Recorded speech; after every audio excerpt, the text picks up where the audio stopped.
Praise the Lord. Good morning అందరికీ. ఒక ఆయన అంట బంగారం కోసం వెతుకుంటూ తన ప్రయాణాన్ని స్టార్ట్ చేస్తాడు.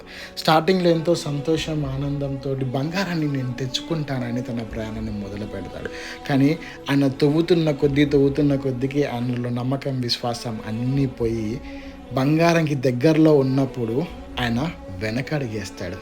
ఎందుకు ఈ విషయాన్ని మీకు చెప్తున్నానంటే, మనం కూడా దేవుని విషయంలో మొదట్లో ఎంతో సంతోషంగా మన జర్నీని స్టార్ట్ చేస్తాం. కానీ పోతూ ఆ నమ్మకాన్ని పోగొట్టుకుంటాం. అందుకే దేవుని వాక్యం ఏం సెలవిస్తుందంటే, యెహోవా మీకు దొరుకు కాలమునందు ఆయనను వెతకండి, ఆయన సమీపంలో ఉండగానే ఆయనను వేడుకొనండి. ఇదే మంచి సమయం, ఇదే అనుకూల సమయం. ప్రార్థిద్దామా? స్తోత్రం పరిశుద్ధుడా, మీకు వందనాలు. మీరిచ్చినటి సమయాన్ని మేము నిర్లక్ష్యం చేసుకోకుండా మీ పైన ఆనుకొని జీవించే భాగ్యము ధన్యత మాకు అనుగ్రహిస్తారని నమ్ముచు నజరేయుడైన యేసుక్రీస్తు నామమున ప్రార్థిస్తున్నాను తండ్రి. ఆమెన్.